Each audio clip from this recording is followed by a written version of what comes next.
Good morning everyone and welcome back to the two-headed wolf gaming channel and Total War Saga Troy, as recently we have completed our Agamemnon campaign, and while we're still waiting for Total War Pharaoh to come out somewhere in October, we have enough time to do a few more Troy campaigns.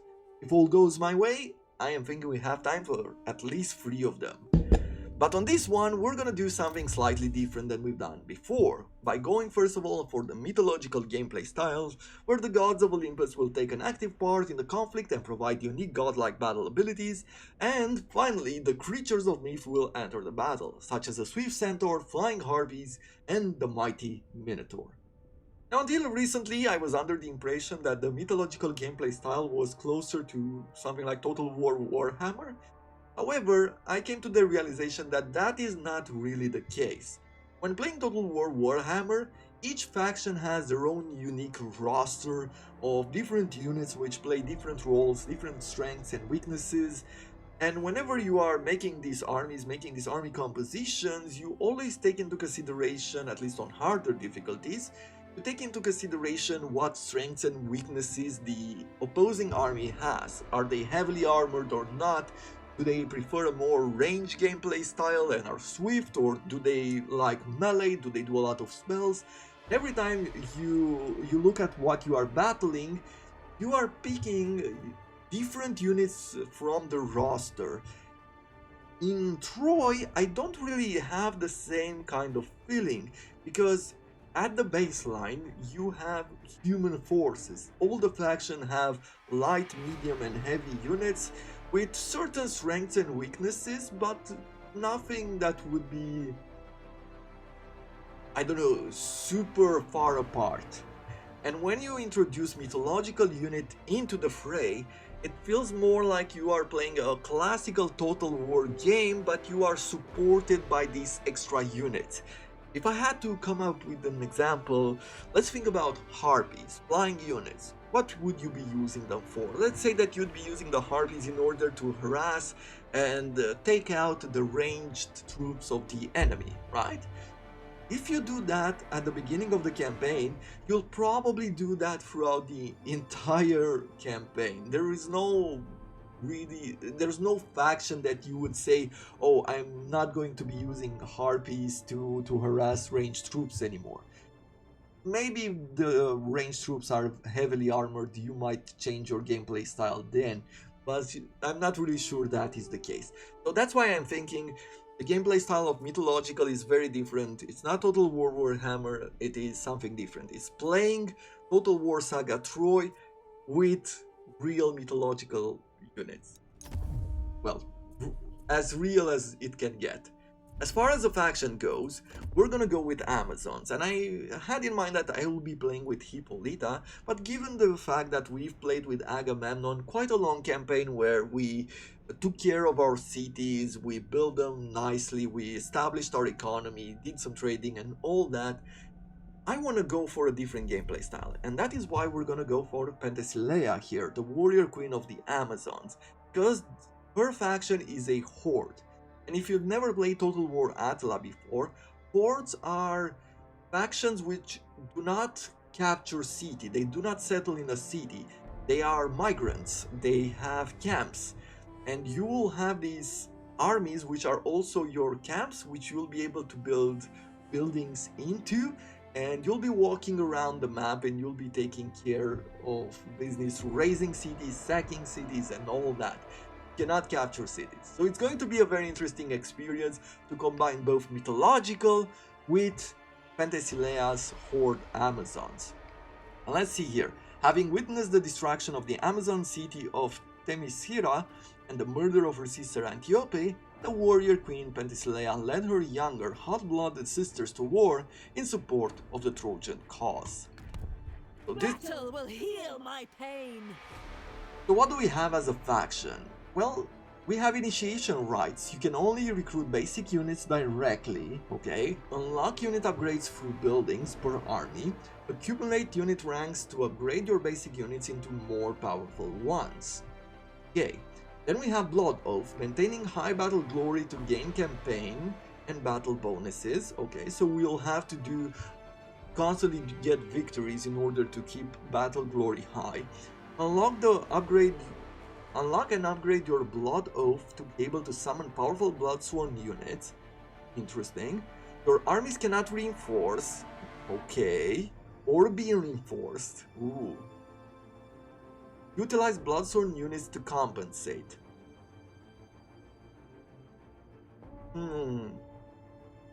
Are Bloodsworn units like supporting units, like a supporting army? Or are they like Horde mechanics in Total War Warhammer with the orcs? Once you get the battle glory high enough, you will have a supporting armies that will stay around you. Very curious to see this at work. And we are a Horde. You roam the world and own no settlements. Check the war spoils each settlement has and plan your campaign carefully. And you have very limited resource production. Okay. Recommended playstyles. Amazons were the first to adopt fighting on horseback and have access to cavalry units. Penthesilea leads a fast and aggressive army. It lacks heavy armor and staying power, but has some of the most hard-hitting axe and javelin units. They have to think about this, so we lack heavy armor, have to keep this in mind going forward. We have access to archer, champions, and warlords. We don't have access to defender heroes. For unique faction units, we're not going to look on them right now. And let's see the story here. Penthesilea was the warrior queen of the Amazons during the Trojan War. While her sibling Hippolyta ruled over Amazon society, Penthesilea led the younger hot-blooded sisters to war. Born Melanippe, the Black Mare, she witnessed 15 years prior the devastation of Themyscira by Athenian raiders, as well as the murder of her beloved elder sister Antiope. Taking on the name of Penthesilea, meaning strong grief, she offered her life to the bloodthirsty god Ares, swearing to visit vengeance upon those who dared desecrate the golden capital. According to the Homeric tradition, she fought against the Achaeans in the war, rescuing Troy from certain defeat. Achilles himself killed her in single combat, only to fall in love with her upon removing her helmet. In other versions of the legend, it was Penthesilea herself and not Achilles who slew Prince Hector in battle. Very interesting story. The daughter of Ares, here we are getting 10% more favor with Ares faction wide, and we get 10% to the battle speed of hero. Awesome. As far as victory conditions go, we will need to follow the story, gain 5000 battle glory, and raise Sparta, Mycenae, and Athens. In a way, by going on this path, it feels like the campaign will be slightly easier or more straightforward. Rather than having to manage a lot of settlements at once, we are going to have an easier time with more battles. And as far as difficulty goes, campaign factions pay less for army upkeep and unit recruitments along with various additional bonuses, and if we do the battle, enemy forces are smarter, tougher, with higher morale. Good tactics are essential. I might regret this choice at the moment, but let's try a hard campaign and see how it goes. Are we mere playthings of the gods? This seems like the same video we've had before, so I'm gonna skip it. However, we're gonna stay through the introduction.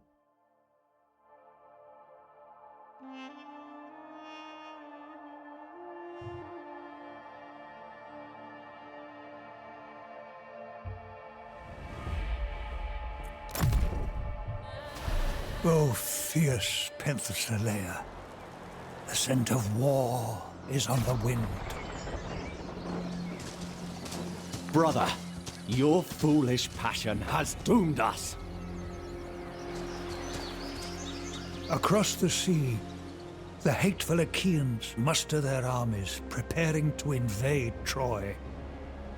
King Priam and his kin may aid your cause, for long ago, oaths were exchanged between your warriors on the fields of Phrygia. To reach them, you must travel through the straits and cross the lands of the Thyni on the northern shores of Propontis. They dare forbid you passage, the fools. March west for vengeance. Through glorious battle, I am redeemed!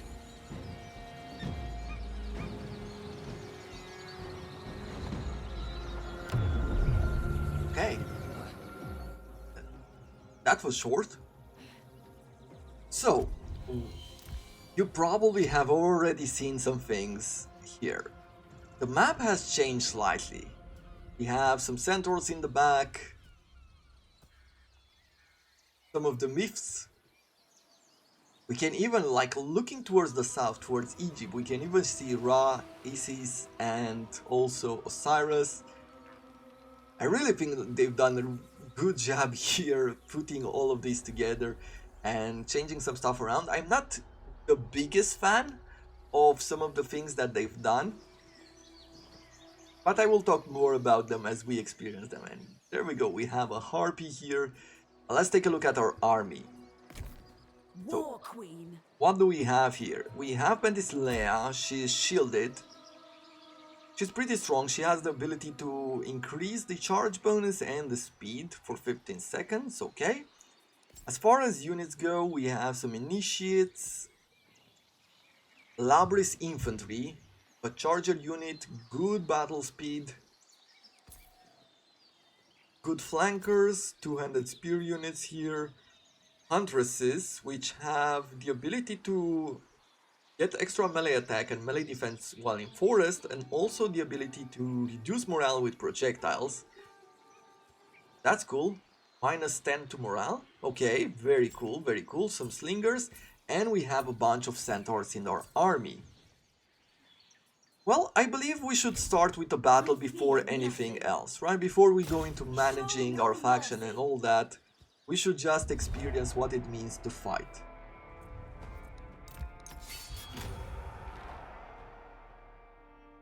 We're fighting a defender here, and what ability he has,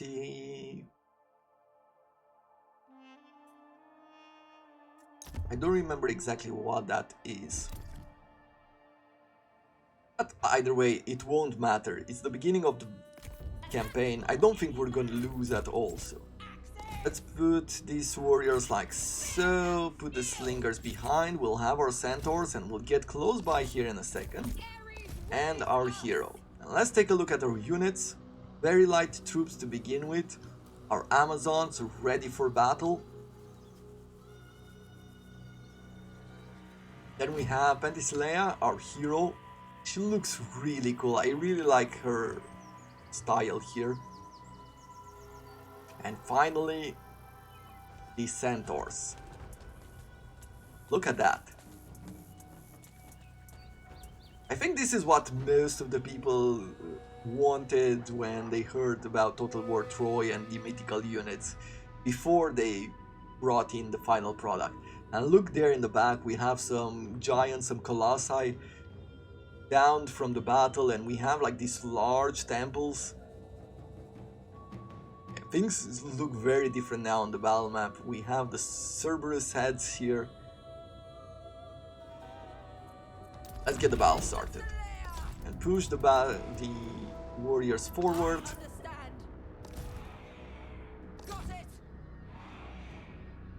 Okay, how do I want to do this to begin with?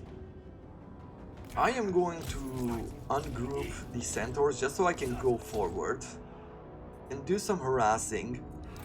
They have good armor piercing damage. They're excellent in battle speed. They can skirmish as well,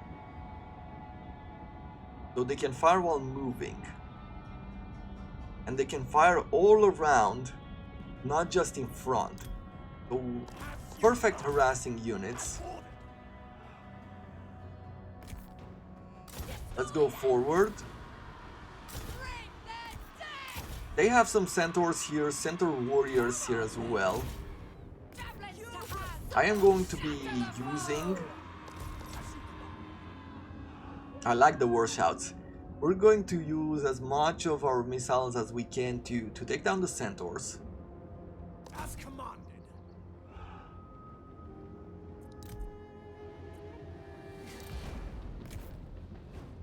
No mercy! Yeah, let's activate this ability to increase our battle speed there. Hold nothing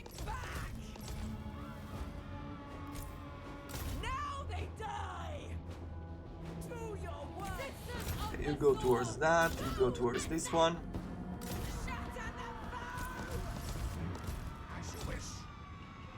And we're charging it. Oh, so he taunted them. Really annoying, to be honest. Some of our troops got caught here. Let's get engaged. I'm thinking I'll take one of these centaurs and we'll do a quick charge here on this militia warband. Yeah, you keep firing on these centaurs as they will be very annoying.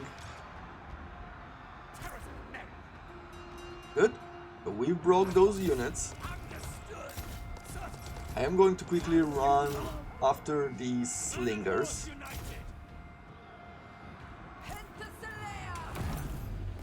Actually, that ability does not matter at all. You focus on the centaurs here, please and thank you.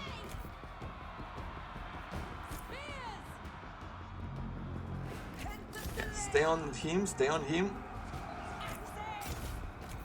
Victory is close enough to taste. Hey, let's get you in this position here.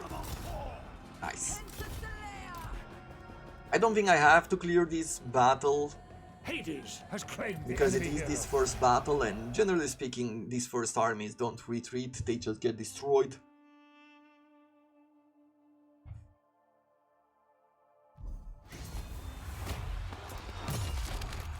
Beautiful work. Okay, what do we have here? So we can let them leave, we can kill them all to get some battle glory, or we could get some replenishments. Replenishments are very low. I feel like getting the battle glory will be important. I survived. We got 50 battle glory. The hardest has passed already because we need... What is the next? We needed 5,000, right? So if we got the 50, then we're good. War Queen. Blood of Heracles, increasing melee attack by 50%. Or Embrace of Ares, increasing melee damage of weapons by 15% in the area. Ooh, missile parry. She could really be great at taking down heroes, but I feel like supporting the army and getting, look at this, weapon damage plus another 30% to missile parry with shield. I feel like it works really well when engaged in battles. Amazon power. What do we have here? Raising this element will give us vision over the area. Raising this element will grant us 4,700 food. Bronze will add sirens to our special recruitment pool. Oh, this is going to be really cool. Know my vengeance. This is it. We have enough troops here to defeat this army as well. So let's do it. I like what they've said there, that you have to plan out your campaign, looking at the different bonuses that you will be getting from taking down some of those. Let's see, rain, does it change? Nope, it's still raining. Not gonna be a long battle, so it's not gonna matter too much. But having to go around and raising settlements in order to get yourself different bonuses sounds great to me. I am going to put a centaur to the left, I'm going to have a centaur to the right, have our hero in front. Certainly. Let's push forward. I hear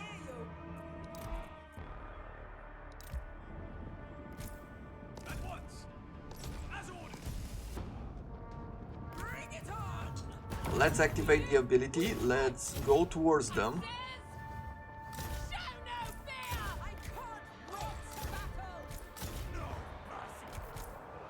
We're going to be focusing on these mountaineers. Let's see, I'm just gonna try to charge their javelins here.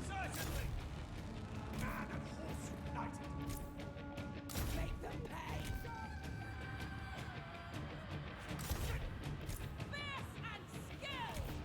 pay. Okay, let's turn you around. Go after the archers, don't get stuck. I can do some damage here. Cool. Cool. Penthesilea. Let's get you in here. Horsefolk.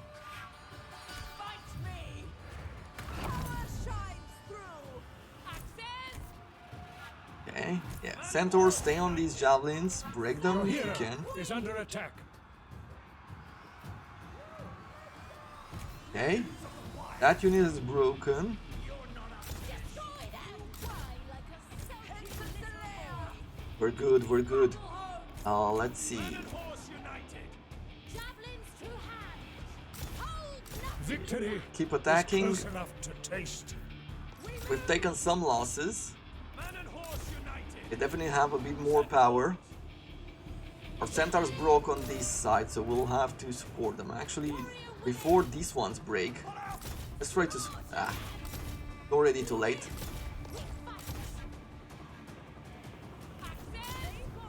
You turn around. Hero is dead. Okay, battle is done. So far so good. It's the beginning of the campaign. Couldn't expect too much.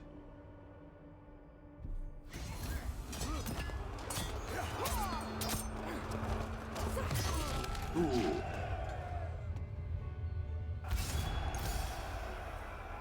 Okay, now we have the opportunity to raise and kill, get 150 glory, the army will gain 30% of its movement back, and 100% to administration efficiency for enacting rural decrees.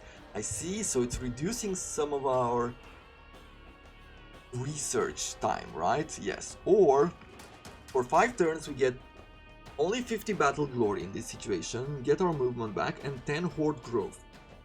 We're gonna get enslaved at this moment, because horde growth will be very important for us. And you shall see why in a second. So we're good, there is this 4-stack army here.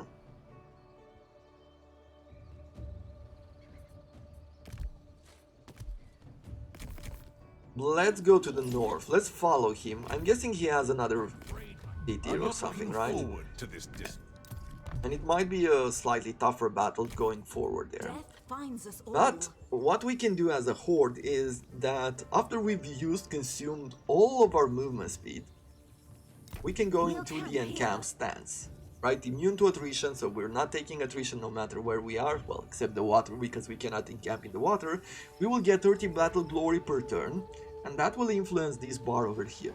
You can see that at Battle Glory 1 we just get 5% morale to all units and plus 10% to upkeep cost of all units. The Amazons rise.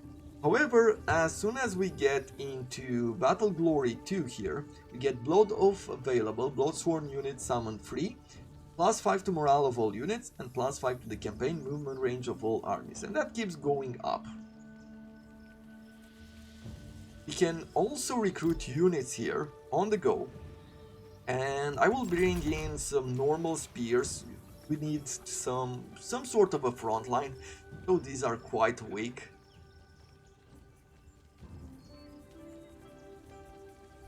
However, there's nothing else that we have, and we have a few buildings here going on. For the moment we have war tents, which will give all of our units 100 experience per turn. We get plus 3 to horde recruitment capacity, plus 4 to the horde growth, and plus 6% to casualty replenishment rate for hero. We also have capture slaves, which will use 100 of our food, however it's giving us plus 3 horde growth per turn. We also have scouts, meaning that more sirens are available for recruitment after raising their mythic settlements with this army. We get 100% line of sight on the campaign map, 15% success chance to evade ambushes, and we get the recruitment of Warrior of Artemis, but I'm guessing that we can't do that just yet. And here we have the rest of the buildings. However, every time that we want to build one building, upgrading is cheaper, or doesn't cost any population at all. However, putting down some of these, you can see that it takes us some population surplus. So that's why horde growth is very important. Recruiting hero is the same as any other faction. However, what happens is that you recruit a separate horde, a separate army, a separate camp, which you will have to construct from scratch, and that you will have to use separately.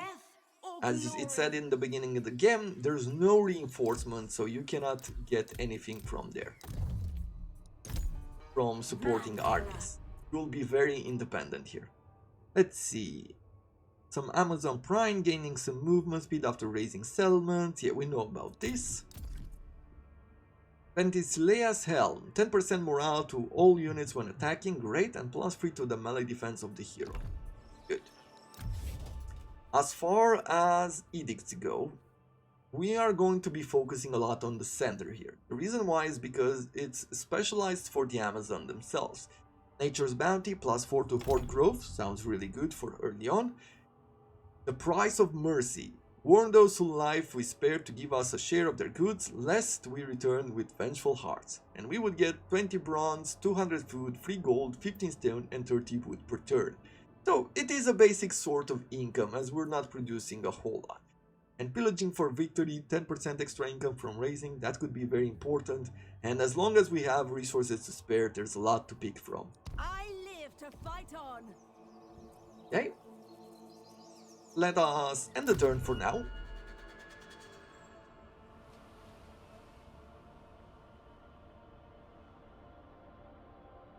Diplomatic wise, we are super against Athens. I mean, we start with -1000 to our diplomatic stance with them. We are in decent relations here. We have some military access with Hector, with Troy itself. Our peoples are stronger together. What do we want to do? Do we want to go for a military alliance? I don't think I care that much for military alliances at the moment, but I do care for some non-aggression pacts at least. I'm sure we will both profit from this. But there we go. We can do that. We also have over here Hippolyta's Amazons. We're in good relations with them.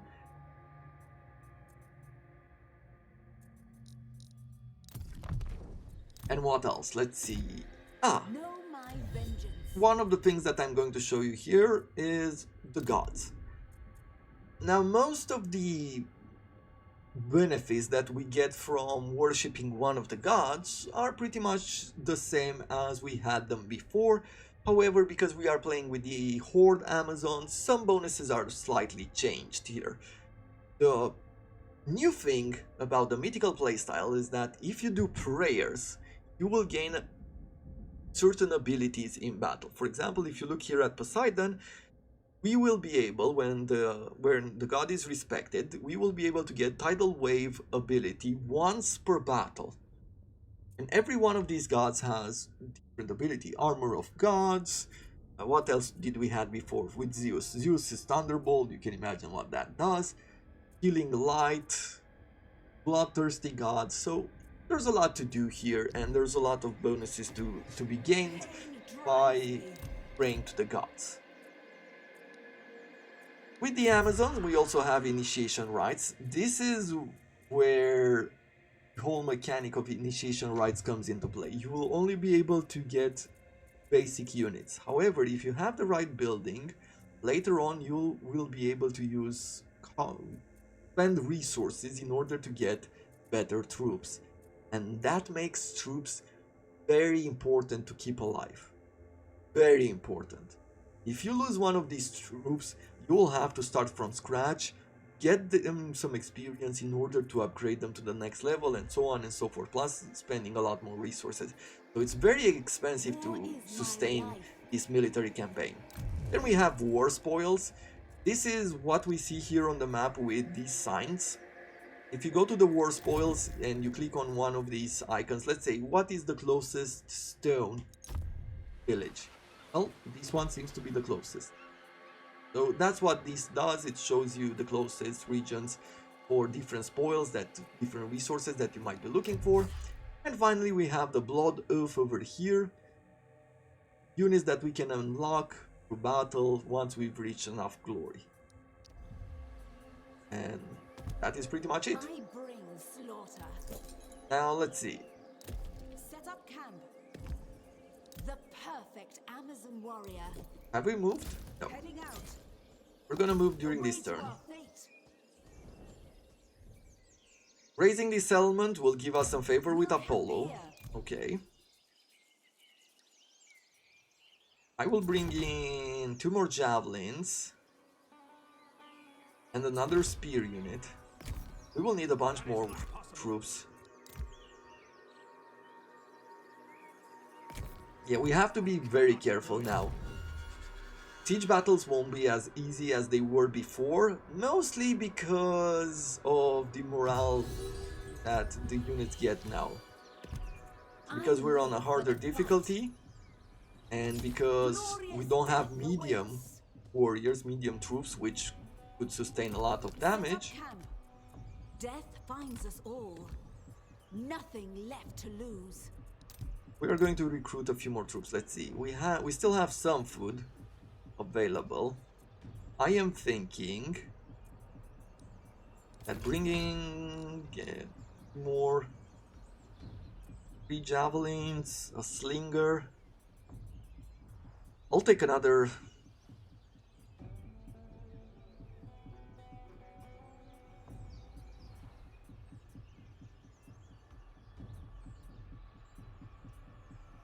I'll take another warband. Beyond my They're in the march stance.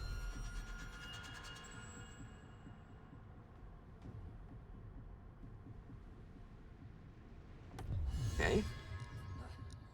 Thracian hospitality. Raise or sack 2 different settlements belonging to the following tribe, the Thracians. Okay, and there are a lot of faction under the Thracians, great. As blood-craving Ares roused the kings of the Argives, he whispered revenge to dark-eyed Penthesilea.